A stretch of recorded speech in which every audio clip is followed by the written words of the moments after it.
الاستحاضہ، استحاضہ کے مسائل. استحاضہ کیا ہے؟ بلیڈنگ ادر دین پیریڈز. بعض اوقات پورا مہینہ مسلسل خون آتا ہے، بعض اوقات 2-4 دن رک کے پھر سپاٹنگ ہوتی ہے، پھر 2-4 دن رک کے پھر شروع ہو جاتا ہے. تو یہ ایک بیماری کی حالت ہے. اس میں حکم حیض اور نفاس سے مختلف ہے.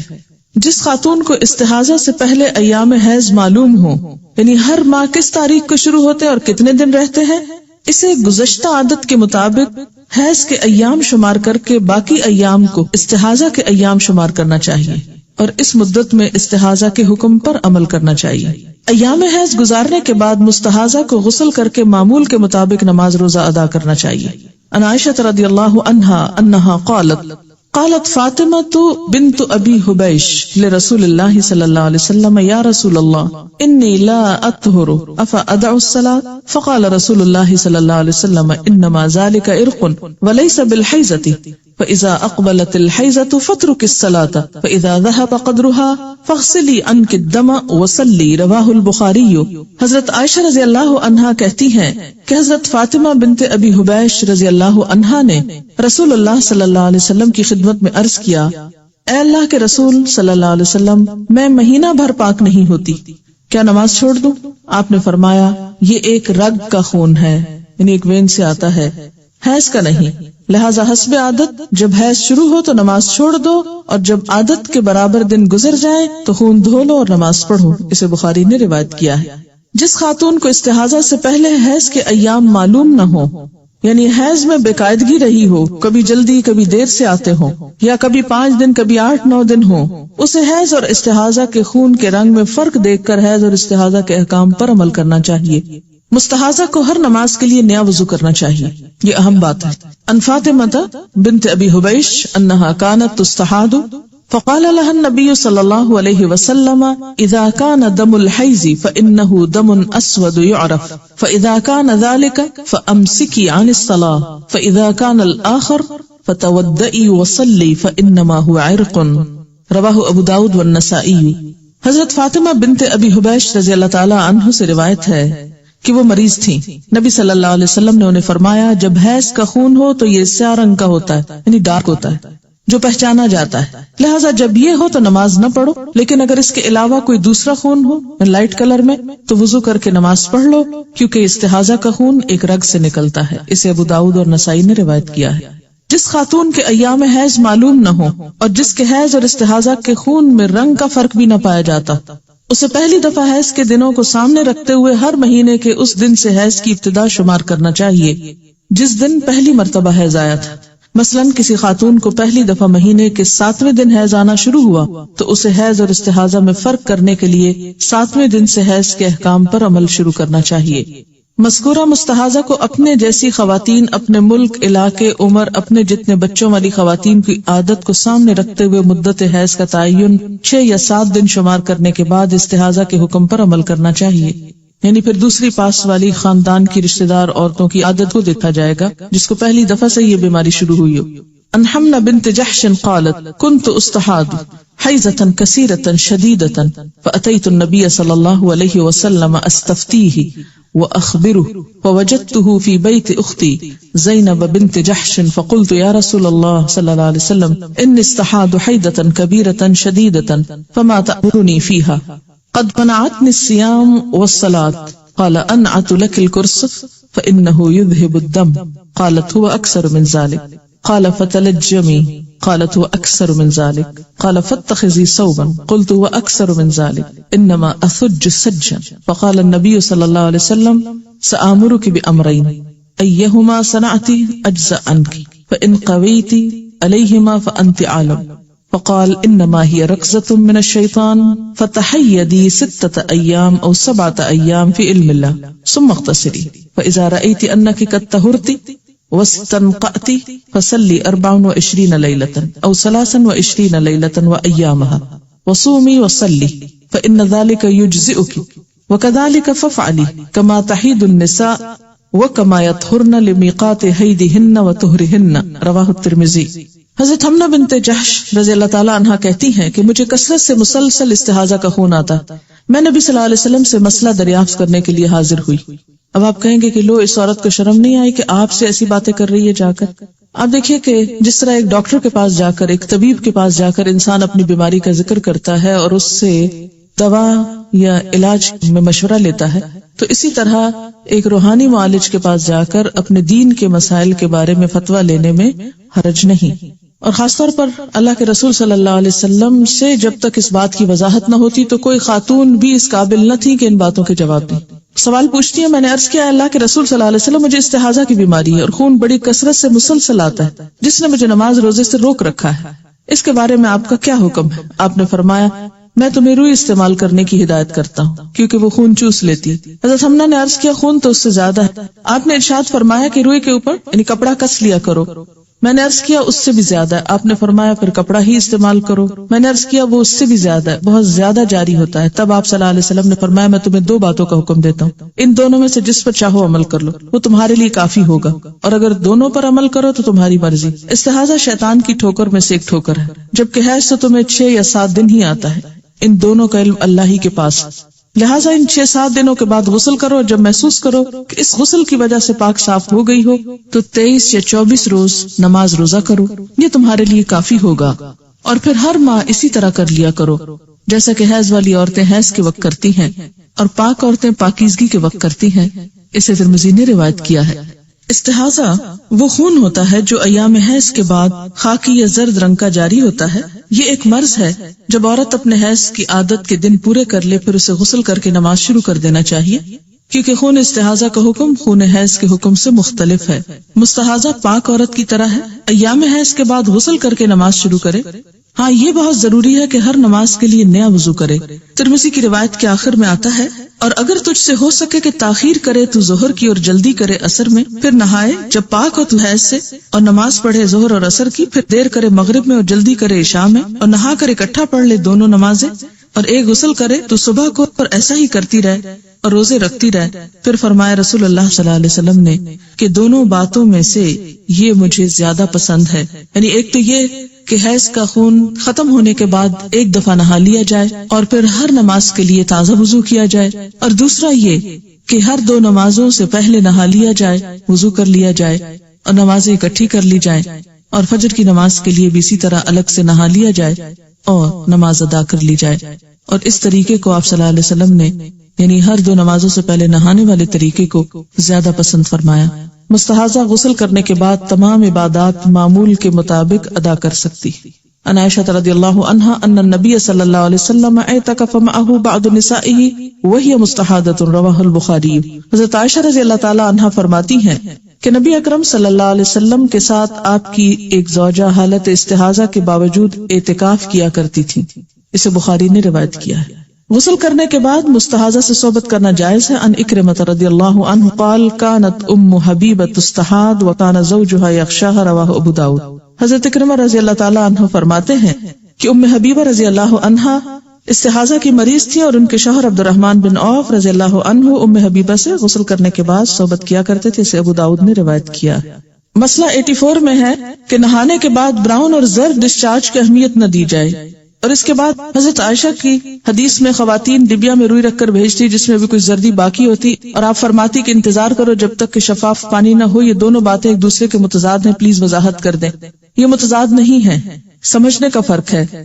بات یہ ہے کہ ایک عورت سب سے پہلے تو اپنی عادت دیکھے کہ کس وقت اس کو پیریڈ شروع ہوتے ہیں اور کس وقت ختم ہو جاتے ہیں. مثلاً ایک خاتون کو صبح 8 بجے بلیڈنگ شروع ہوئی اور چوتھے دن 8 بجے وہ بالکل پاک ہو گئی، اور یہی اس کی عادت ہے عموماً 1-2 گھنٹے کے اوپر نیچے فرق سے. اب اس نے نہا لیا، ظہر پڑھ لی، عصر پڑھ لی، مغرب پڑھ لی، کچھ بھی نہیں تھا، بالکل صاف تھی کہ عشاء کی نماز کے وقت اس نے دیکھا کہ یلوش ڈسچارج ہے تھوڑا سا. تو اب یہ سارا دن پاک رہنے کے بعد اگر تھوڑا سا یلوش ڈسچارج نظر آتا ہے تو یہ کنسیڈر نہیں کیا جائے گا، دوبارہ نہانے کی ضرورت نہیں، نماز پڑھیں. لیکن ایک عورت ابھی پوری طرح پاک ہی نہیں ہوئی اور ابھی ڈسچارج ہو رہا ہے، ریڈ تو نہیں لیکن براؤن اور یلوش ہو رہا ہے، اور ابھی پاکی ہوئی نہیں، تو ایسے میں وہ نہائے مت جب تک کہ وہ وائٹ ڈسچارج نہ دیکھ لے. تو یہ 2 مختلف باتیں. نہیں، جب وائٹ ڈسچارج دیکھنا شروع کر دیں اور آپ نہا چکے اور 1 دن کے بعد پھر آپ یلوش دیکھیں تو کنسیڈر نہ کریں. لیکن ابھی وائٹ ہوا ہی نہیں شروع اور یلوش کنٹینیو کر رہا ہے، تو جب تک وائٹ نہ آ جائے تو آپ نہائیں گے نہیں. سمجھ گئے یہ بات؟ سوال ہے اگر رات کو عشاء کے بعد وتر نہ پڑھیں کہ تہجد کے وقت پڑھ لیں گے، اس دوران حیض آ جائے تو کیا بعد میں وتر کی قضا پڑھیں گے؟ جی ہاں، وتر کی قضا پڑھیں گے. یا مثلاً آپ نے ارادہ کیا کہ آپ تہجد پڑھیں گے، اتفاق یہ ہوا کہ آپ کی آنکھ نہیں کھلی، تو آپ کیا کریں؟ فجر کی سنتیں پڑھنے سے پہلے وتر پڑھ لیں. لیکن اگر بھول گئے تو پھر کیا کریں؟ دن کے کسی حصے میں اس کی قضا پڑھ لیں. دبر کیا ہوتا ہے؟ اینس کو ANUS پیٹھ کو کہتے ہیں. اگر شلوار پر ایک سپاٹ حیض کا لگا ہو، واشنگ مشین میں دوسرے کپڑوں کے ساتھ کیا اس کو دھو سکتے ہیں؟ ایسا نہ کیجیے، اس کے داغ کو الگ سے اتار کر واشنگ مشین میں ڈالیے، اور اگر آپ نے اس کو دھونا ہے تو یا تو الگ دھوئیے تاکہ سارے کپڑوں میں نجاست نہ پھیلے، اور اگر بھول کے ایسا کر بیٹھے اور ہو گیا تو سارے کپڑوں کو اچھی طرح پاک کر لیجیے. اور پاک کرنے کا طریقہ کیا ہے کہ کم از کم 3 دفعہ ان کو اس طرح دھویا جائے کہ سارا اس میں سے پانی نچوڑ لیا جائے، اور آخری مرتبہ جب وہ پانی نچڑے تو وہ صاف نظر آنا چاہیے.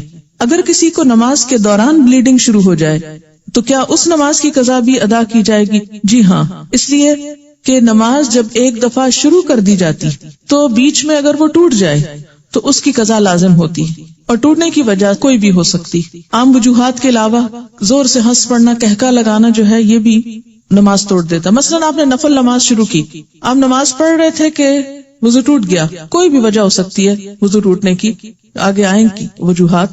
تو اس میں کیا ہے کہ اب آپ یہ نہیں کہہ سکتے اچھا نفل ہی پڑھ رہی تھی نا، خیر ہے اب چلو چھوڑو. نہیں، جب آپ نے ایک نماز شروع کر لی اور وہ بیچ میں کسی وجہ سے فاسد ہو گئی تو دوبارہ وضو کر کے یا پاک ہونے کے بعد اس نماز کو ادا کیجیے، اس کو توڑ چڑھائیے، جس کو کہتے ہیں نا سرے لگانا.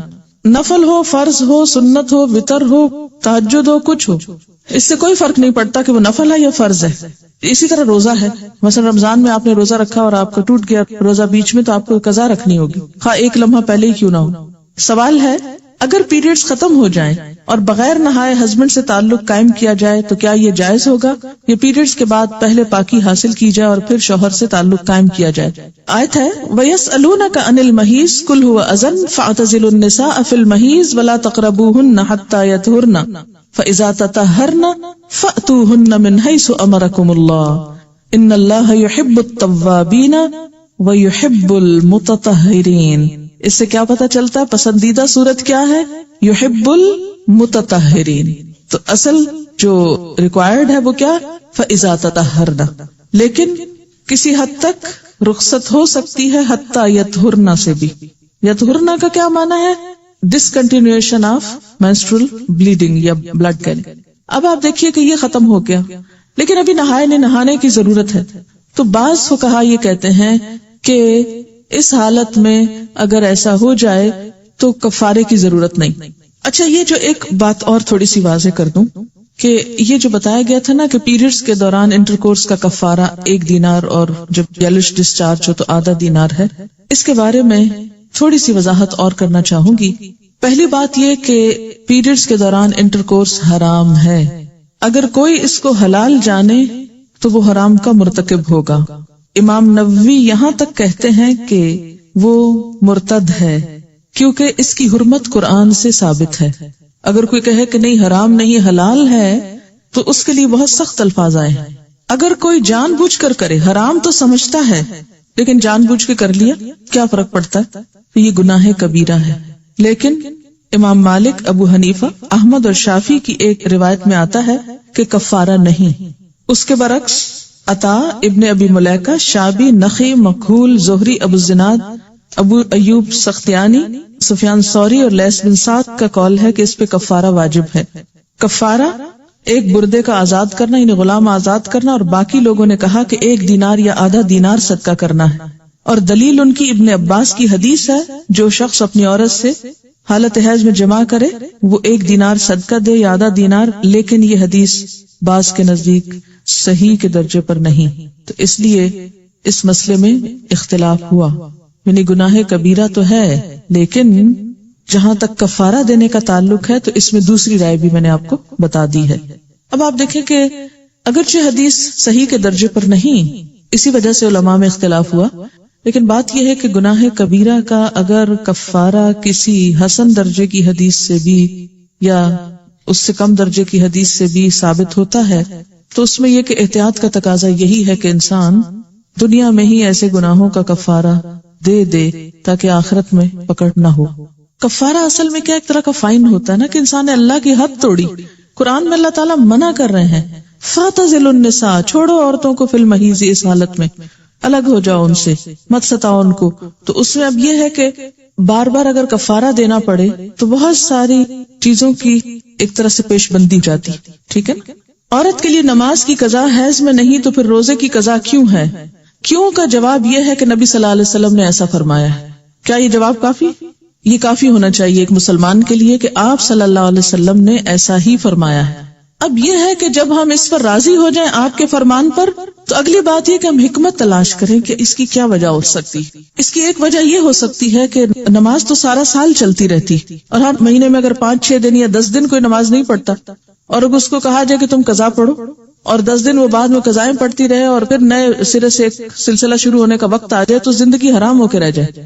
یا اسی طرح نفاس کی حالت میں 40 دن نماز نہیں پڑھی، اس کے بعد جی اب پاک ہو گئے، اب نمازیں شروع کرو اور ساتھ بچے کو دودھ بھی پلاؤ اور اس کی نجاست بھی صاف کرو اور ساتھ پچھلی نمازیں بھی قضا کرو. کس قدر مصیبت ہو جاتی.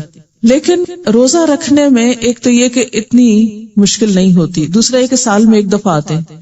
وہ 5-6 روزے پورے سال میں رکھنا دوبارہ ایسا مسئلہ نہیں ہے جتنا یہ کہ 5-6 دن کی نمازیں قضا دہرانا. ٹھیک ہے. پیریڈ سے پہلے جو ڈسچارج ہوتا ہے اس کے لیے کیا رولز ہوں گے؟ جب تک بلیڈنگ نہ شروع ہو اس سے پہلے اگر تھوڑا بہت یلوش 1-2 دن پہلے ہلکا پھلکا ہے تو اس کو کنسیڈر نہیں کریں گے کیونکہ وہ ایک طرح سے اسی روایت کے تحت آ جائے گا جس میں یہ کہ پیریڈز کا جو خون ہے وہ کیا ہے، سرخ رنگ کا یا سیاہ رنگ کا تھک ہوتا ہے. لیکن اگر مثلاً اس میں 2-3 گھنٹے کا فرق ہے، تھوڑا سا ڈسچارج شروع ہو گیا پھر اس کے بعد ریڈش شروع ہوا تو وہ ڈسچارج بھی پیریڈ میں کنسیڈر ہوگا. لیکن اگر 2-3 دن پہلے، ہفتہ پہلے ایسی کوئی چیز شروع ہو جاتی تو وہ نہیں. جہاں تک میں نے پڑھا ہے کہ مومن کبھی ناپاک نہیں ہوتا تو حیض کی حالت میں قرآن دیکھ کر پڑھنے سے منع کرنے کی کوئی حدیث ہے؟ صحیح حدیث ایسی کوئی نہیں ہے اور اسی لیے تو یہ اختلاف ہے. اگر صحیح حدیث ہوتی تو اختلاف ہی نہ ہوتا. پیریڈز کے دوران استنجا کیا جا سکتا ہے، وائی ناٹ؟ جب یہ کہا گیا کہ حضرت زین کی خادمہ قرآن کو غلاف میں لاتی تو اس کا مطلب ہوا کہ قرآن کو پکڑنا بھی کپڑے سے چاہیے، عربی ٹیکسٹ کو ہاتھ بھی کپڑے یا گلوز سے لگائے. جی ہاں، یہ تو انڈرسٹوڈ ہے، اس میں تو کوئی نئی چیز نہیں. استحاضہ شیطان کی ٹھوکر میں سے ایک ٹھوکر، اس سے کیا مراد ہے؟ اس سے مراد یہ ہے کہ بسا اوقات شیطان فزیکلی بھی انسان کو نقصان پہنچاتا ہے، یہ جنات. ٹھیک ہے. یعنی بعض بیماریاں جنات کے فزیکل ہارم کرنے سے بھی ہو سکتی، یہ مراد ہے. جیسے آج کل یہ بات بہت عام ہو گئی ہے کہ کینسر کے بارے میں یہ کہا جاتا ہے کہ اس میں کچھ ایسی چیزیں پائی جاتی ہیں یا کچھ اور امراض کے بارے میں یہ ریسرچ ہو رہی ہے. کل ہی مجھے کسی نے بتایا ہے، اب ہر سنی سنائی بات کو آگے کہنا تو نہیں چاہیے، مجھے اس کی حقیقت نہیں معلوم، لیکن ہو سکتا ہے کہ کہیں آپ کو اس کی دلیل مل جائے کہ امریکہ میں اب ہر ہاسپٹل کے ساتھ ایک پریسٹ کو ہائر کیا جا رہا ہے کہ بہت سی بیماریاں ایسی سامنے آ رہی ہیں کہ جن کی کوئی فزیکل ریزن ہوتی نہیں، سارے ٹیسٹ کلیئر ہیں، سب کچھ موجود ہے، لیکن اس کے باوجود مریض یا بے ہوش ہے یا وہ سانس نہیں پراپر لے سکتا یا کوئی اور ایسی ان یوزول قسم کی علامات. تو اس میں تجربہ سے یہ ثابت ہوا ہے کہ بسا اوقات ان پہ بائبل کے کچھ حصے پڑھے گئے یا کچھ جنتر منتر پڑھے گئے تو وہ درست ہو گئے. تو اب باقاعدہ یہ ایک طریقہ علاج کے طور پر ایسا ہو رہا ہے. تو اس سے کیا پتہ چلتا ہے کہ اسلام نے تو 1400 سال پہلے ہی جنات اور ان کی شرارتوں اور ان کے شر سے بچنے کی تعلیم دی ہے ہم کو. تو جنات کا شر جہاں اسپرچل ہوتا ہے بسا اوقات فزیکل بھی ہوتا ہے. بعض اوقات آپ نے دیکھا ہوگا کہ آپ سوئے میں اور آپ پر ایسا بوجھ پڑ رہا ہے کہ آپ اٹھ نہیں پا رہے ہوتا. بعض اوقات یکایک کوئی درد اٹھتا ہے حالانکہ اس کی کوئی لوکل ریزن نہیں پتہ چلتی. اور جنات جو ہے انسان کے جسم میں بہت آسانی سے داخل ہو جاتے ہیں، بالکل ایسے جیسے دیوار کو پار کر لیتے بغیر کسی مشکل. اصل حقیقت تو اللہ ہی جانتا ہے، لیکن چونکہ حدیث میں آیا اس لیے ہم یقین کرتے ہیں. یہ بتا دیں کہ جو لوگ کپڑا استعمال کرتے ہیں خاص کر ماسیاں، وہ کہتی ہیں کہ پھینکنا نہیں چاہیے، اس کو دھونا چاہیے اور نہ دھوئیں تو بہت گناہ ہے. گناہ کی بات کہتے ہوئے تو میں ذرا جھجکوں گی، لیکن بات یہ ہے کہ 2-3 وجوہات سے اس بلڈ کو ڈسٹرائے کرنے کا اہتمام کرنا ضروری ہے. نمبر 1 تو یہ کہ نجاست. اپنی نجاست کو کسی بھی انسان کے لیے، خواہ وہ سرونٹ سے کیوں نہ ہو، اس کے لیے کھلا چھوڑ دینا، کیا یہ انسانیت ہے؟ بتائیے مجھ کو. بعض لوگ ٹوائلٹس میں جاتے ہیں، پبلک ٹوائلٹس میں فلش نہیں کرتے. ایک بہت کامن مصیبت ہے ہمارے معاشرے میں. کوئی بھی ایمان والا بندہ، کیونکہ طہارت نصف ایمان، اپنی نجاست خواہ وہ کسی قسم کی ہو، دوسروں کے لیے کھلی چھوڑ دے گا، کیونکہ اس میں صرف کسی دوسرے کی نجاست کو نگاہوں سے دیکھنے سے بھی اذیت اور تکلیف ہوتی. ایسا نہیں کرنا چاہیے. اس لیے اس بلڈ کو دھو کر بہا دینا چاہیے. ٹیپ کے نیچے رکھے، تھوڑی دیر کے بعد بہہ جائے گا. اسی طرح اگر کوئی ایسا موقع نہ ہو تو کسی نہ کسی لفافے وغیرہ میں پیڈز ڈال کر پھینکنے چاہیے. ایک اور وجہ یہ ہے کہ یہ بات ریپیٹڈلی سننے میں آئی ہے کہ جو لوگ جادو کے لیے چیزیں استعمال کرتے ہیں کسی کی، ان میں ان کے بال، ناخن، کیونکہ جسم کا حصہ ہوتا ہے نا، یعنی کسی کے اوپر جادو اثر کرنے کے لیے ضروری ہوتا ہے کہ اس کے جسم کا کوئی حصہ ملے. تو جہاں بالوں کو کہتے ہیں احتیاط سے پھینکیں، جہاں ناخنوں کو احتیاط سے پھینکیں، وہاں پر خواتین کا جو حیض کا خون ہے اس کو بھی ڈسٹرائے کرنے میں احتیاط برتیں، کیونکہ غلط قسم کے جو جادو ہوتے ہیں اس میں نجس خون استعمال ہوتا ہے. یعنی نجس خون استعمال کیا جاتا ہے لکھنے میں یا کسی بھی طرح اس عمل کے اندر. بسا اوقات یہ پتلے بنائے جاتے ہیں، ان کو ان میں لپیٹ کے دفنایا جاتا ہے، بعض اوقات لکھا جاتا ہے، اس سے بعض اوقات بہت ہی غلط قسم کے کام ہوتے ہیں. اس اعتبار سے بھی اس کو ڈسٹرائے کرنا ضروری ہے. یہ بھی ہو سکتا ہے کہ گھر کے کسی کونے میں کوئی ایسی جگہ بنا لیں کہ جہاں ان کو جلایا جا سکے، کوئی ایسا ٹن وغیرہ رکھ کے ڈھک کے، یا سب سے آسان اور بہتر طریقہ تو یہ کہ دھو کے بہا دیا جائے. لیکن اگر وہ مشکل ہو، ممکن نہ ہو، تو کوئی بھی طریقہ جس سے یہ نجاست کسی کی نگاہوں کے سامنے نہ آئے اور کسی غلط مقصد کے لیے استعمال نہ ہو سکے، یہ نہایت ضروری ہے. میں نے صحیح بخاری میں پڑھا تھا کہ اگر دوران صحیح خون آ جائے تو صحیح ختم نہ کریں، پوری کر دیں، کیونکہ حج قریب ہے. اس کو کنفرم کر کے بتائیں. جی ہاں، اس میں یہ کہ اگر 3 چکر ہو گئے، 4 ہو گئے تو باقی بھی گزرنا ہی ہے اصل میں، تو بجائے اس کے کہ فوراً نکل جائے اس کو پورا کر لیں. یعنی ایک شخص کا بیچ میں ہونا اور بات ہے، اور بذات خود مسجد کے اندر آ کر پھر یہ کام شروع کرنا اور چیز ہے.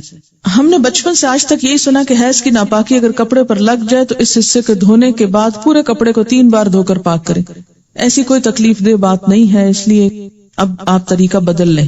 اور اس کا طریقہ یہ بتایا جاتا ہے کہ پورے کپڑے پر پانی بہائیں، پھر اسے اچھی طرح نچوڑیں، یعنی جتنی طاقت ہو نچوڑ کر سارا پانی نکالیں، پھر اسی طرح دوسرا، پھر اسی طرح تیسری دفعہ کریں. بعض لوگوں کا تو کہنا ہے کہ پانی کا آخری قطرہ تک نچوڑنا ضروری ہے، پھر کپڑا پاک ہوگا. تو وہ جو خود اپریٹ ہو جاتا ہے اس کا کیا ہوگا؟ وہ بھی تو نکل ہی جاتا ہے نا، اس کے اندر تھوڑا رہتا ہے. عموماً واش روم میں ایسے کپڑے پاک کیے جاتے ہیں، تو کیا اس سے واش روم کا فرش بھی نہ پاک ہو جائے گا؟ اس میں یہ ہے کہ چھینٹے نہ اڑائیں، کسی ٹب یا ٹیپ کے آگے رکھ کر اس کو دھو کے بہا دیں، اور پھر اگر مثلا سنک یوز کیا یا کوئی اور جگہ یوز کی ہے تو اس کو اچھی طرح بعد میں وم لگا کر یا مٹی سے کسی بھی چیز سے دھو ڈالیں تاکہ اس کی نجاست چلی جائے. یہ نہ ہو کہ اس میں نجس چیز لگی ہوئی ہو، کوئی اور آئے اور وہاں وضو کرنے کھڑا اور وہ پانی اچھل کے سارا اس کے کپڑوں پہ جا پڑے. خدا کے لیے ایسے کام نہ کریں. اور اسی طرح کسی ایسی ٹیپ کے نیچے بھی مت دھوئیں کہ جس سے وہ سارا دھوتے ہوئے پانی آپ کے کپڑوں پہ اور دیواروں پہ پڑ رہا ہے اور سارا کچھ نجس ہو رہا ہے. اور اگر ایسا کچھ ہو گیا ہے تو لوٹے سے سب کچھ پھر پانی بہا کے اس کو صاف کر دیں. جیسے وہ پیچھے حدیث میں پڑھا ہے کہ بدو نے پیشاب کر دیا تو آپ نے کہا پانی کا ڈول بہا دو. پیریڈز ختم ہونے پر وائٹ تھک ڈسچارج نکلتا ہے جو 3 دن تک خارج ہوتا ہے. کیا ہر نماز کے ساتھ نیا وضو کرنا ہوگا؟ جی ہاں، جب بھی ڈسچارج ہو، خواہ وائٹ ہو یا یلوش ہو، تو اس میں دوبارہ وضو کرنا ہوگا. اور اگر کپڑوں پر لگ جائے تو کیا کپڑے ناپاک ہو جائیں گے؟ تو اس میں کیوں لگ جائے؟ احتیاط برتیں. جب پتہ ہے ایسا ہوتا ہے تو کچھ نہ کچھ استعمال کریں کہ جس سے سارے کپڑے ناپاک نہ ہو. ناپاک کپڑے پہن کے پھرنا ساری طبیعت کو مقدر کر دیتا ہے، انسان کے باقی کاموں میں رکاوٹ ہوتی. حیض میں بے قاعدگی ہو، 10 دن بعد بھی حیض آئے اور رک رک کر آئے، مثلا 2 دن نہیں آئے پھر آنا شروع ہو گیا، 4 دن بند رہا پھر 3-4 دن شروع ہو گیا، اس طرح 15-20 دن تک ہوتا رہا، نماز کا حکم کیا ہوگا؟ یہ بڑا اہم مسئلہ ہے جو عام طور پر مینوپاز شروع ہونے کے بعد خواتین کو پیش آتا ہے. ٹھیک، اس میں کیا ہوگا؟ پھر وہی استحاضہ والی حدیث سامنے رکھی جائے گی کہ جن دنوں میں پیریڈز کی بلیڈنگ جیسا خون نکلے اور پچھلی عادت کے مطابق ہو، ان دنوں کو پیریڈز شمار کیا جائے گا اور باقی دنوں کو استحاضہ شمار کیا جائے گا، کیونکہ کوئی حیض 15 دن تک جاری نہیں رہتا. بچے کی پیدائش سے پہلے کب تک نماز پڑھنے کا حکم ہے؟ مثلا واٹر بیگ پھٹ جائے کئی گھنٹوں پہلے یا بلیڈنگ شروع ہو جائے. مجھے کسی نے بتایا کہ بچے کے پیدا ہونے کے بعد سے نماز چھوٹتی ہے، مجھے معلوم نہ تھا. میں نے بچوں کی پیدائش میں اس وقت سے نماز چھوڑ دی جب ڈسچارج شروع ہوا. اب میں کیا کروں ان نمازوں کا؟ اس میں یہ ہے کہ جب واٹر بیگ پھٹ جائے تو آپ سمجھیں کہ ولادت بالکل قریب ہے اور اس وقت سے نمازیں جو ہے وہ چھوٹ جائیں گی. جو پہلے ڈسچارج تھوڑا بہت ہوتا ہے اس سے نماز نہیں چھوٹتی، کیونکہ وہ نفاس کا حصہ نہیں ہوتا. نفاس ولادت کے بعد ہی شروع ہوتا ہے. اگر کسی کی عادت ہے جب شروع ہو تو 3 دن تک کی ہو، پھر عمر بڑھنے کے ساتھ 5 دن ہو جائے، جو بھی ہو اصل چیز عادت شمار ہوگی، ٹھیک ہے. اور اس کا کلر، استحاضہ کے پرابلم میں انسان کے ساتھ کئی دفعہ ایسا ہوتا ہے کہ پیریڈز کا یا سپاٹنگ کا ٹرینڈ بدلتا رہتا ہے. میں نے یہ سب احادیث پڑھی ہیں مگر کئی بار فیصلہ کرنا بہت مشکل ہو جاتا ہے، اس لیے مجھے معلوم ہے کہ کئی بار مجھ سے اس میں غلطی ہوئی ہوگی جبکہ نیت نہ تھی. اس کا کفارہ کیا؟ اس میں یہ کہ شک دور کرنے کے لیے نماز دہرا لی جائے. حالت طہر کی مدت جیسا کہ آپ دیکھ رہے ہیں آپ صلی اللہ علیہ وسلم کی حدیث میں کیا ہے، کتنے دن بتایا گیا ہے؟ 23-24 دن، ٹھیک ہے. نہیں، بیچ کا وقفہ جو ہے 23-24 دن کا اس حدیث سے پتہ چلتا ہے. لیکن بعض لوگوں کے پیریڈز 10 دن تک ہوتے ہیں تو ان کا وقفہ طہر جو ہے وہ کم ہو جاتا ہے، مثلا 20 دن ہوتا ہے، پھر دوبارہ پیریڈ شروع ہو جاتے ہیں. اس میں آپ دیکھیے کہ ہر ملک، علاقے، خاندان، مزاج سے فرق پڑ جاتا ہے. مثلا کئی بار 10 یا 12 دن پیریڈز کے بعد کلین بات لیں، پھر 4 دن بعد پھر بلیڈنگ سٹارٹ ہو تو کیا کرے؟ وہ استحاضہ شمار ہوگی، ٹھیک ہے. اس طرح اگر 15 دن بعد ہو تو کیا کریں؟ چونکہ فقہی کتب میں طہر کی کم از کم مدت 15 دن بتائی جاتی ہے. کیا اس کا مطلب ہے کہ 15 دن کے بعد آنے والے پیریڈز کو استحاضہ نہ سمجھا جائے گا؟ اگر وہ حیض کی طرح کا ہے تو حیض سمجھا جائے گا، اگر محض سپاٹنگ سی ہو رہی ہے تو وہ پھر استحاضہ شمار ہوگا. یعنی اصل چیز اس میں علامات ہیں نہ کہ صرف ڈیز. استحاضہ کی وجہ سے انسان کی عبادات بہت افیکٹ ہوتی ہیں، گلٹ رہتی ہے، یہ بالکل درست ہے. لیکن یاد رکھیے کہ جہاں تکلیف ہوتی ہے وہاں اجر بھی ہوتا ہے. تو جب کبھی بھی ایسی کوئی حالت بے چینی کا سبب ہو، تکلیف کا باعث ہو، صبر کرتے ہوئے اللہ سے بہترین اجر کی امید بھی رکھیں اور وسوسے کا شکار ہوئے بغیر اپنی عبادت جاری رکھیں. حیض کے خون کے بارے میں چاہوں گی کہ تھوڑا سا اگر آپ میڈیکل پوائنٹ آف ویو سے ان علامات کو جو بھی ہم نے پڑھی ہیں اگر مزید واضح کر سکیں تو ذرا مزید آسانی ہو جائے گی کہ کس طرح ڈٹرمن کریں پیریڈز کو. میڈم کافی ریگولر ہوتا ہے لوگوں کا، موسٹ آف دا پیپل کا تو کافی ریگولر ہوتا ہے، اور 3-4 دن پیریڈز آتے ہیں، اس کے بعد بلڈ جو ہے اس کا کلر چینج ہونے لگتا ہے. تو آئی وڈ سے 3 دن جو ہے، بہت سے لوگ کا 3 دن بھی ہوتا ہے لیکن اٹ شوڈ بی یوزلی، اس سے کم تو یوزلی نہیں ہوتا ہے. اینڈ میکسیمم جو ہے وہ 7-8 دن بھی ہو سکتا ہے. But I think that is probably that is the variation. لیکن یہ ہے کہ یوزلی اسٹارٹ آف ہوتا ہے تھوڑا سلو کبھی کبھی، and then 2nd-3rd day heavy ہو جاتا ہے، اینڈ دین آفٹر دیٹ وہ کم ہونے لگتا ہے. تو یہ بات جو حدیث میں ہے کہ اس کا کلر چینج ہوتا ہے، یہ بہت مجھے پسند آئی، کیونکہ اس میں ہے کہ براؤن کلر اور تھوڑا سا اس کا جو شیڈ چینج ہو جاتا ہے اس کے بعد پھر انسان پاک ہو جاتا ہے. تو وہ ہوتا ہے اس طرح سے، اینڈ یوزلی جب ڈیکریز کرتا ہے تو اس میں چینجز آتے ہیں. تو انسان جو ہے نا ایک اپنا ایک بنا لے کہ بھئی اس طرح میرا ہوتا ہے، ایک نارمل ہوتا ہے سب کے ساتھ. تو جو حدیث کا ایگزیکٹ لکھا ہوا ہے کہ براؤن کلر، حضرت عائشہ کی جو ہے حدیث کہ اس میں براؤن کلر تھا تو انہوں نے اس کو نوٹس نہیں کیا، وہ صحیح ہے. اچھا، باقی یہ ہے کہ زیادہ تر پرابلم جو پیریڈز کا ہے، ینگ لڑکیوں کو جب شروع ہوتا ہے پیریڈز تو بہت ساری لڑکیوں کے ریگولر سٹارٹ ہوتا ہے اور پھر اٹ سیٹلز ڈاؤن. تو اس میں پریشان ہونے کی کوئی بات نہیں، بڑا کامن سا پرابلم ہے. لیکن اس میں یہ ہے کہ لڑکیوں کے مسئلہ تو ہوتا ہے کہ ان کو پتہ نہیں ہوتا کہ پھر کتنے دن ان کے ہونے والے ہیں. تو اس میں یہ ہے کہ آئی ڈونٹ نو کہ آپ لوگ کس طرح وہ بتائیں گی نا. اس میں یہ ہے کہ 3 مہینے تک شروع میں کیلنڈر ساتھ رکھیں اور نشان لگاتے جائیں.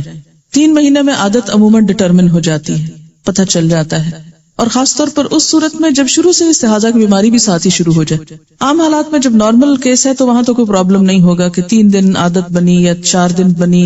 بعض اوقات بعض مہینوں میں 3 یا 4 دن کمی بیشی بھی ہو سکتی ہے، 1 دن اوپر اور نیچے بھی ہو سکتا ہے. لیکن عموماً جو عادت ہے وہ 3 مہینے میں ڈٹرمن ہو جاتی ہے. اگر اس میں کوئی اوپر نیچے ہو رہا ہے تو اللہ تعالیٰ معاف کرنے والا ہے.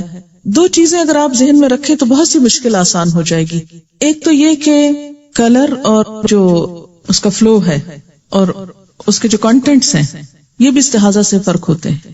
پیریڈز کا جو بلڈ ہے وہ استحاضہ کے بلڈ سے کیسے الگ کیا جائے، تو اس میں اس کا جو فلو ہے، اس کا کلر ہے، اس کے دن ہیں، اس میں فزیکل کنڈیشن میں بھی جو چینجز ہیں، کریمپس پڑ رہے ہیں یا ایک مخصوص قسم کی حالت ہو جاتی ہے جسم کی، وہ بھی ساتھ کنسیڈر کیے جائیں گے.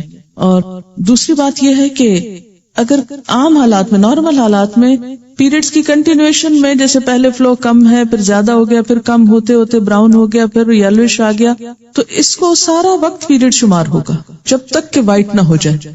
لیکن اگر ایک دفعہ وائٹ ہونے کے بعد 1-2 دن کے پھر تھوڑا بہت یلوش یا براؤنش ہوتا ہے تو اس کو کنسیڈر نہیں کیا جائے گا. کسی نے بہت اچھا لکھا ہے کہ عورت کے حیض کے سسٹم کے نتیجے میں ہی ایک دن وہ ماں بنتی ہے. جو کمی عبادت میں ان دنوں میں ہوتی ہے وہ ماں کو 3 درجے باپ سے زیادہ دے کر اللہ تعالیٰ پوری کر دیتے ہیں. اگر 4 دن پیریڈز ہوں پھر پاکی ہو جائے، نماز شروع کر دی جائے، لیکن 3-4 دن بعد پھر سپاٹنگ ہو جاتی ہے، تو درمیان کے 3-4 دن کی نماز پڑھنی چاہیے یا نہیں؟ نماز پڑھنی چاہیے. وہ جو بعد کے 3-4 دن کی سپاٹنگ ہے وہ پھر استحاضہ میں شمار ہوگی. حیض کے دوران کیا طلاق ہو جاتی ہے؟ جی طلاق تو ہو جائے گی، بس رجوع کرنے کے لیے کہا گیا. مینوپاز شروع ہونے کے بعد، یہ مینوپاز ہوتا ہے جب عورت ایک فرٹیلٹی کی عمر سے گزر جاتی ہے تو پھر اس کے پیریڈز ختم ہونے لگتے ہیں آہستہ آہستہ، اور بہت بے قاعدگی ہو جاتی ہے دوبارہ. کبھی کبھار 1 سال بعد حیض آتا ہے، کبھی 6 مہینے بعد، کبھی ہر مہینے 7 دن. تو وہ کیا کرے؟ اس میں پھر اپنی عادت کو دیکھے کہ اس کی عادت کیا تھی، کیونکہ مینوپاز کے بعد یا اس دوران بعض اوقات ایک دفعہ شروع ہوتا تو ختم ہونے کا نام نہیں لیتا، اور تھوڑی تھوڑی سپاٹنگ ہوتی رہتی ہے. اور بعض اوقات کیا ہوتا ہے کہ ہوتا ہی نہیں. تو جب ہوتا نہیں تو پاک ہیں آپ، اور اگر ہوا اور ختم نہیں ہو رہا تو اس میں صرف اتنے دن آپ پیریڈز کی شمار کریں جو پچھلی زندگی میں عادت رہ چکی، باقی سپاٹنگ کو اگنور کریں، نہا کے نماز شروع کر دیں. اگر استحاضہ حیض سے پہلے تو کیسے فرق کریں؟ وہی جس طرح بعد میں. یہ جو ہم نے پہلے بات کی تھی نا کہ پیریڈز کے دنوں میں جو انٹرکورس کے بعد، اس کے بارے میں ڈاکٹر زبیدہ کو دوں گی کہ اور کیا اس کے سائیڈ ایفیکٹس ہو سکتے ہیں. پیریڈ کے دوران جو یوٹرس ہے وہ کافی فریجائل ہوتا ہے. فریجائل مطلب نازک ہو جاتا ہے، کیونکہ وہ ایکچولی اس کا جو لائننگ ہے وہ ٹوٹ کے گر رہا ہوتا ہے، اور یہ لائننگ جو ہے یہ بنتا ہے بچے کے پیدائش کی تیاری کے لیے. تو جب یہ ٹوٹ کے گر رہا ہوتا ہے تو اس کے سارے جو ان کی جو نالیاں ہوتی ہیں نا وہ کھلی ہوئی ہوتی ہیں، اور سروکس کا بھی جو اوپننگ ہوتا ہے یوٹرس کا وہ بھی ذرا ڈھیلا ہوتا ہے. تو اس وقت انٹرکورس کرنا اٹس آلموسٹ جیسے کہ کوئی جرمز کا بہت ایک فریجائل چیز ہے، اس کو آپ ایک طرح سے ہلا رہے ہیں یا اس کو آپ اس میں ایک ایکسکریشن ڈال رہے ہیں، تو اس کی وجہ سے جراثیم بھی جا سکتے ہیں، اور ایکچولی سروس کے باہر وغیرہ بھی جو جراثیم ہے وہ اندر چلے جائیں گے. تو ایک طرح سے ایک خطرہ ہوتا ہے، اور کافی آئی وڈ سے یہاں پہ اور بھی ڈاکٹرز ہیں، آئی وڈ سے کہ یہ میرا اپنا فیلنگ بھی ہے کہ اٹ از سم تھنگ جو کہ it is more sensible not to have intercourse, کیونکہ I would think it's definitely a dangerous thing to introduce something جس میں اتنا fragile ایک چیز ہے. قرآن کی اگر آیت پہ غور کریں کہ یسألونک عن المحیض قل هو اذن، جو آپ سے حیض کے بارے میں پوچھتے ہیں آپ کہہ دیجئے کہ یہ اذا ہے. اذا جو ہے یہ لفظ اذیت بھی ہے، نجاست بھی ہے، دونوں معنوں میں استعمال ہو سکتا ہے. اب ایک نجاست کی حالت ہے تو اس میں انسان کو نجاست سے بچنا چاہیے. اور ویسے بھی پہلے بھی ہم نے پڑھا تھا کہ جو خون ہے یہ بیکٹیریا کو یعنی اس کی نرشمنٹ اور اس کی بڑھنے کے لیے ایک بہترین غذا فراہم کرتا ہے، تو اس میں انفیکشنز کا اور بیماریوں کے بڑھنے کا بھی خطرہ ہو سکتا ہے. دوسری بات یہ ہے کہ عورت کے لیے ایک اذیت کا سبب ہو سکتا ہے، ایک تکلیف کا سبب ہو سکتا ہے. تو بہت سارے فیکٹرز ہیں، اور ان سب سے اوپر یہ کہ اللہ اور اس کے رسول صلی اللہ علیہ وسلم دونوں نے منع فرمایا ہے، یہ سب سے بڑی وجہ ہے. ٹھیک ہے. سوال ہے کہ لمبے بالوں والی لڑکیاں جو سرد علاقوں میں رہتی ہوں پاک ہونے کے لیے کیا ہر دفعہ پورے بال دھوئیں گی، یعنی پیریڈ سے یا جنابت سے؟ اس میں ایک سہولت ہے جو اسلام نے دی ہے کہ نہاتے وقت اگر سر کی سکن دھل جائے اور لمبے بال نہ بھی دھلیں تو پاکی ہو جاتی. یعنی نہانے کے لیے ضروری نہیں کہ سارے بال دھوئے جائیں، کیا ضروری ہے کہ بالوں کی جڑیں اور پوری سکن دھل جائے اچھی طرح. اور اس کے لیے عموماً کیا ہو سکتا ہے کہ جیسے ٹیپ کے نیچے سر رکھا ہے اور سارا دھل گیا، اور دوسرے ہاتھ سے بال پکڑے میں اور پھر ان کو جڑے کی شکل میں لپیٹ کے اوپر شاور کیپ پہن لی جائے تو وہ سمٹ بھی جاتے ہیں اور سوکھے بھی رہ جاتے ہیں اور سکن دھل بھی جاتی ہے. سکن کا کوئی حصہ کانوں کے گردن کے آگے پیچھے سر کا یہ نہیں خشک ہونا چاہیے. بالکل انہوں نے درست فرمایا کہ اگر میڈیکلی کوئی ہارم ہے یا نہیں، سب سے بڑی بات یہ کہ اللہ اور اس کے رسول صلی اللہ علیہ وسلم نے منع کیا ہے، اس لیے وہ کام نہیں کرنا چاہیے، کیونکہ وہ انسان کی اسپرچل پاور اس کو بھی نقصان دیتا ہے.